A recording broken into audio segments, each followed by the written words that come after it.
Diascofoot, miroir du football de la diaspora congolaise.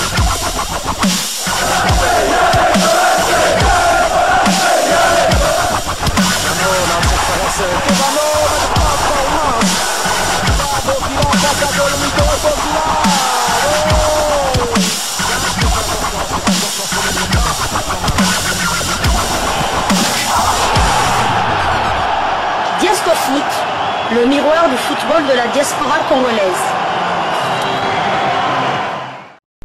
Vous êtes sur Diascofoot, le miroir du football de la diaspora congolaise.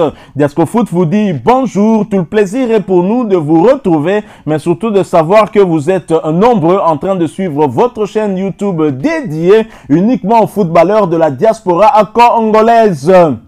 C'est l'heure de partager avec vous quelques news que nous avons pu récolter pour vous, des news concernant certains de nos internationaux ou des binationaux qui se sont illustrés dans leurs clubs respectifs, et cela dans le cadre de cette 4e livraison sportive de ce samedi 27 juillet 2024, une livraison qui nous emmène du côté du Nigeria pour parler binationaux, trinationaux, quadranationaux, je ne sais pas si ça se dit. En tout cas, il y a des joueurs qui ont plusieurs nationalités et cette problématique des binationaux dérange parfois ici en Afrique quant à leur choix. Pourquoi ils ne choisissent pas directement leur pays d'origine, privilégient leur pays d'adoption? Eh bien, un ancien international nigérien a réagi à cette problématique. C'est Obi Mikel qui n'a pas manqué en tout cas de cracher des vérités sur ces différents binationaux. Et c'est le média cartonsport.com au travers d'un article intitulé Obi Mikel allume les binationaux qui snobent l'Afrique ne revient plus. Et cet article va donc nous en dire plus sur la profonde pensée d'Obi Mikel par rapport à ces binationaux qui snobent leur pays d'origine pour privilégier leur pays d'adoption. Il est rare de voir des binationaux prêts à jouer pour les nations africaines. Le constat est bien malheureux et Obi Mikel a craché ses vérités. C'est la triste réalité du football africain. Nombreux sont les binationaux qui ont toujours opté pour les nations européennes et autres plutôt que de défendre les couleurs des pays africains. Et ça, c'est quelque chose que déplore la légende nigériane Obi Mikel. D'ailleurs, ce dernier appelle les joueurs qui reviennent en Afrique après avoir attendu en vain l'appel d'une grande sélection européenne de ne plus revenir car, dit-il, l'Afrique n'est pas un second choix, encore moins un dépotoir. Dans un podcast de Obi Mikel s'est lâché sans réserve. Ton père est nigérian. Ta mère est nigériane. Pourquoi ne représentes-tu pas le Nigeria? Les binationaux africains disent qu'ils veulent jouer pour l'Angleterre, la France, bref, quoi qu'il en soit, ils continuent d'attendre, attendre et attendre. Puis, quand ils arrivent à l'âge de 25 ans et qu'ils ne reçoivent pas d'appel de l'Angleterre, ils reviennent vers le Nigeria. Nous ne devrions pas être considérés comme une seconde option et nous ne sommes pas des secondes options. Vous devez être fiers de vos racines africaines. Vous devriez être fiers de représenter votre pays africain. Si tu préfères jouer pour l'Angleterre, je préférerais que tu maintiennes ta décision jusqu'au bout sans revenir quelques années plus tard. Tu te tais et tu attends un appel de l'Angleterre. Si cela arrive, c'est bien. Si cela n'arrive pas, ne reviens pas à balancer Obi Mikel. Est-ce que le message est passé? Ça, c'est une question. Alors, c'est une problématique que nous avons souvent abordée ici lorsque nous parlons de ces binationaux qui peuvent encore faire le choix de la République démocratique du Congo parce qu'ils sont nombreux à privilégier leur pays d'adoption plutôt que leur pays d'origine. Plusieurs raisons expliquent cela, notamment les raisons des liens d'attachement parce qu'ils sont nés dans ces pays-là pour la plupart, même s'il y en a d'autres qui sont partis très jeunes comme Axel Tuanzebe qui a fini par opter pour la RDC. Alors ils sont nés dans ces pays-là leur ont tout donné, notamment l'éducation, la formation et l'apprentissage de ce football qu'ils produisent, la manière de jouer, toutes les techniques. Ces pays-là leur ont tout donné. Alors ces joueurs se sentent chez eux aussi aussi là-bas puisqu'ils y sont nés. Mais ça frustre quand même leurs frères restés dans leur pays d'origine. Et très souvent, quand ces binationaux ne descendent pas dans ces pays d'origine, il n'y a pas ce déclic qui peut leur permettre finalement de décider de faire un choix de cœur. Et cela bien le problème. Et d'ailleurs, le sélectionneur manager chez les Léopards, Sébastien Desabre, le disait après une tournée, il le fait très régulièrement pour pouvoir échanger justement avec ces binationaux parce que il n'y a pas un pays qui a le nombre de binationaux qu'a la République démocratique du Congo. Et bien, Sébastien Desabre, conscient de cela, a fait à plusieurs reprises des tournées pour renforcer la tanière et il a réussi puisque il a ramené beaucoup de binationaux. C'est la majorité qui se trouve justement chez les Léopards et c'est grâce à Sébastien Desabre et pour certains qu'il continue à échanger avec lui, avec qui il continue à échanger bien évidemment. Je citerai Aaron Bissaka qui était à Manchester United en instance de départ je pense. Sébastien Desabre préfère lui que le choix du joueur vienne du cœur et non un second choix comme on aime à le dire. Malheureusement la réalité est que trop souvent c'est vraiment le second choix. Tout à fait, donc c'est vrai qu'il y a à boire à manger avec les déclarations de l'ancien international nigérian Bobby Mikel, mais a-t-il tort ou a-t-il raison? Moi, bon, je vois le verre à moitié plein et à moitié vide. C'est vrai que dans l'absolu, ce serait mieux que... C'est vrai que quand tu fais un choix pour l'Angleterre et tout ça, accepter, attendre une sélection anglaise ou bien, si elle ne vient pas, ne pas être sélectionnée. Mais ces gens-là, lorsqu'ils se regardent dans le miroir, ils savent bien qu'ils sont nigériens, ils savent bien qu'ils sont ghanéens, ils savent bien qu'ils sont congolais, ils savent bien qu'ils sont maliens et tout ça.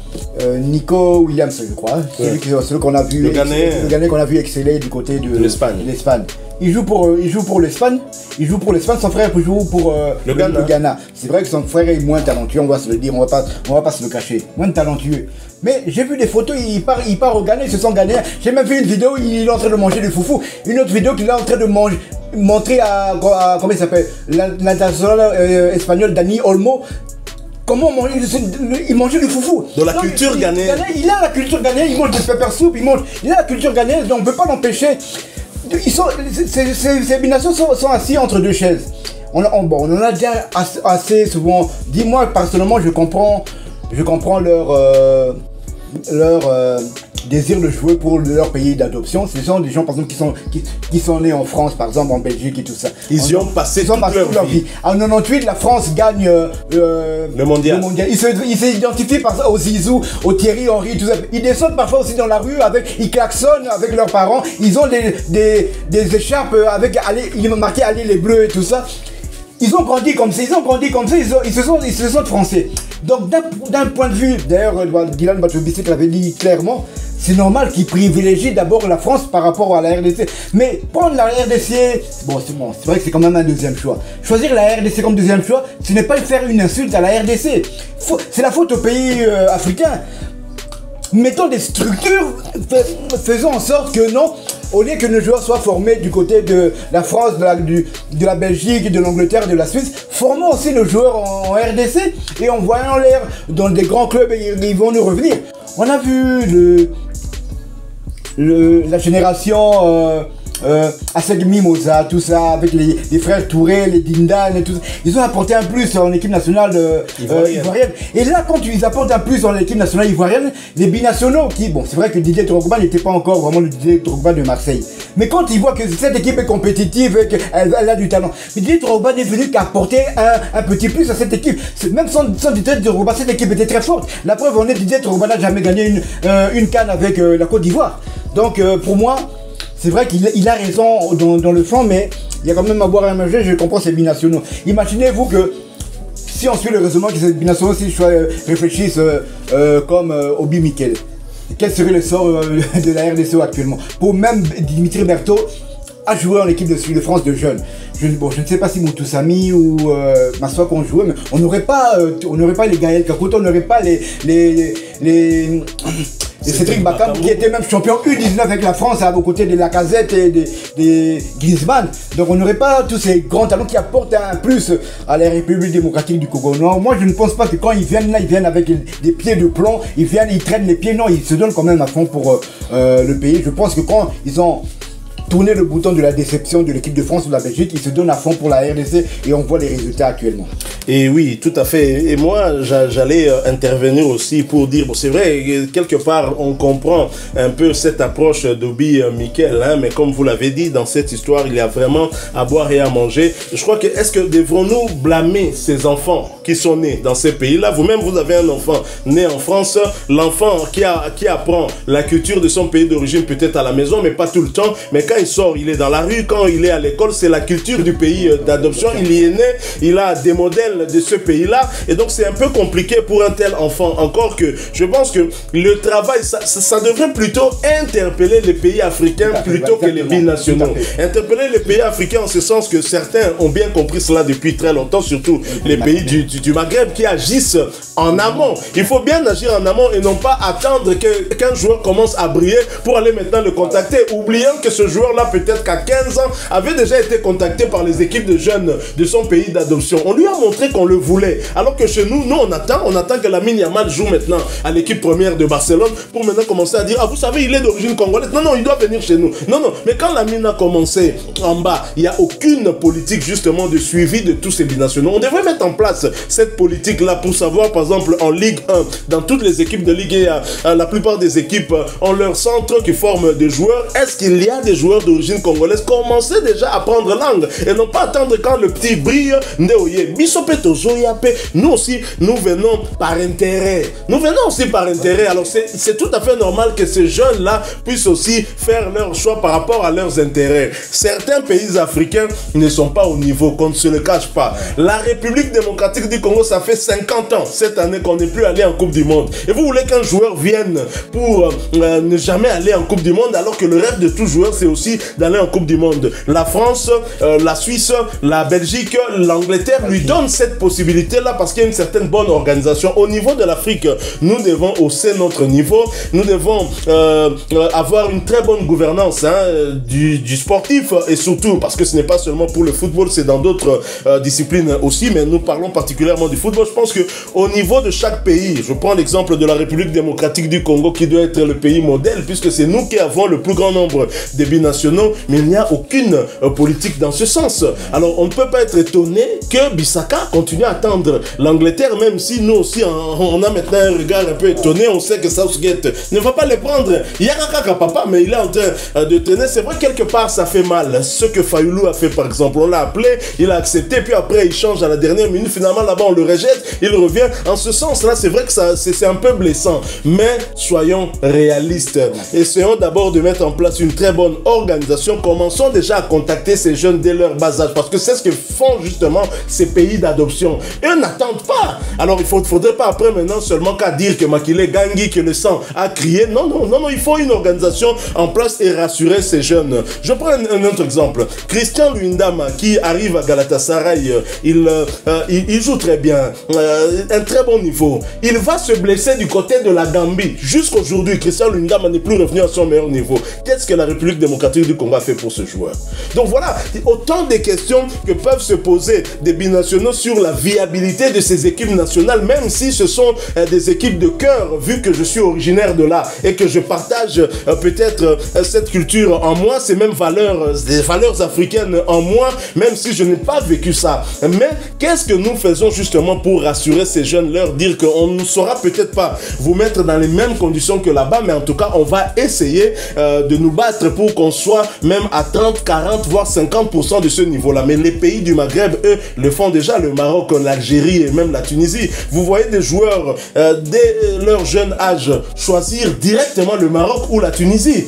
Ce n'est pas de la magie. On peut arriver à le faire, mais si vous regardez bien, les pays qui sont les mieux organisés ici en Afrique, qui ont des infrastructures dignes de ce nom, ces pays-là sont connus. Et on n'est pas étonné du résultat. Il ne faudrait pas vouloir une chose et son contraire. Voilà aussi les amants. C'est vrai qu'ils se donnent à 100% pour le maillot, que ce soit celui du Congo, du Ghana, ou bien du pays d'adoption, qui se donnent à pompe. Et puis, on ne va pas les blâmer parce que tant que le règlement de la FIFA le permet, Si le règlement de FIFA disait que vous avez déjà été U15 avec la Belgique, vous ne pouvez plus jouer pour une autre équipe. Là, c'est autre chose. Là, c'est autre chose. Mais le règlement le permet. Pourquoi s'en priver? On ne va pas s'en priver. Et puis, il faut savoir que même on va parler même de la génération. Je reviens encore à la génération de la SEG Mimosa, tout ça, les Kolo Touré. Ils sont d'origine burkinabé. Ils ont fait la fierté. Mais ils ont fait la fierté de la Côte d'Ivoire. Le gardien Kopa Boubacar, son père était même international guinéen. Comment il s'appelle? Elle a dit malgré Bambangane Belé. Son père était guinéen. Donc le social qui se donne à fond pour le pays, c'est ça le plus important. Je reviens même chez nous ici, tout le monde à Zolaroum. Père angolais, mère angolais, 100% angolais, mais né au Congo. Il a fait la fierté de l'air. Il a mouillé le maillot. Il a mouillé pour le maillot. Il a terminé 3 matchs de suite à la CAN. Homme du match. Et contre aussi le gagnant, l'Angola, son pays d'origine, de sang. Donc c'est vrai que bon, je peux comprendre. Je peux comprendre Obi Mikel, mais d'un autre côté aussi, on ne peut pas s'en priver car le règlement de la FIFA ne l'interdit pas. Et ces joueurs, quand ils viennent aussi au pays, ils mouillent le maillot. Certains joueurs découvrent la RDC via l'équipe nationale. Et après, vous savez, même quand ils arrêtent leur carrière, ils continuent à œuvrer pour la RDC, que ce soit dans le domaine social ou sportif. On a vu même Distel Zola maintenant qui est du côté de l'AS Vita Club et tout ça, il a laissé son Monaco en France pour venir s'installer en RDC. Donc ces gens quand même apportent une plus-value dans la République démocratique du Congo et on ne va pas s'en priver. C'est indéniable. Et Obi Mikel, moi j'avais quand même une question à lui poser. Lorsque le Nigeria joue la Coupe du Monde, par exemple en France ou même aux États-Unis, comme c'était le cas je pense en 90, est-ce que les supporters nigérians qui encouragent les aigles verts du Nigeria sont tous venus du Nigeria? Est-ce que ces supporters-là de la diaspora qui sont des binationaux aussi, est-ce qu'ils ne supportent pas également leur équipe d'adoption? Je pense que quelque part c'est quand même un faux débat. Qu'un joueur choisisse d'abord le Nigeria, ensuite choisisse l'Angleterre, je ne crois pas que cela pourrait poser un problème. Nous avons eu Aaron Bissaka qui avait à un certain moment choisi aussi la RDC, il a joué dans les équipes d'âge à la RDC, puis il est retourné du côté de l'Angleterre. Ça n'avait pas posé de problème du côté anglais. Je pense que c'est à nous en tout cas de hausser notre niveau, d'essayer un peu de suivre pour finalement nous puissions mettre en place des bonnes dispositions pour ces jeunes-là qui ne demandent que ça pour venir retourner ici en Afrique bien évidemment. Et d'ailleurs à chaque fois que ces binationaux reviennent, notamment ici à Kinshasa, ils y tombent amoureux même de la crasse. Ils sont très contents de voir leur population et de vivre justement le quotidien de ces Congolais qui vivent dans la difficulté mais qui survivent quand même. Et là ça les rend beaucoup plus fiers. On a vu avec Dodi Lukeba qui n'a pas hésité à demander pardon aux Congolais parce que c'est qui nous avait frustrés parce que c'était servi de nous, ça qu'on se le dise. Et dans ce cas-là, on peut avoir des raisons quand même de nous fâcher. Mais quand un joueur dit non, moi je choisis la France, je suis français, je choisis la France, certes Congolais d'origine, on ne peut pas haïr un tel joueur. Nous ne devons qu'accepter son choix. Voilà, nous sommes arrivés à la fin de ce sujet qui est très passionnant. Sujet qui, si vous l'avez aimé, laissez-nous en tout cas un maximum de j'aime. Merci de partager avec nous votre point de vue. Je sais que vous êtes nombreux à partager le point de vue d'Obi Mikel, mais beaucoup aussi pourront avoir un point de vue contraire. Dites-nous en plus en commentaire. Abonnez-vous sur cette chaîne Diascofoot parce que nous sommes le miroir du football de la diaspora congolaise et n'oubliez pas d'activer la petite cloche de notification histoire de ne plus rien manquer des prochains sujets que nous allons vous proposer. Encore une fois, merci à vous avec espoir de vous retrouver bientôt dans un autre sujet d'actualité. En attendant, portez-vous bien et Diascofoot vous dit au revoir.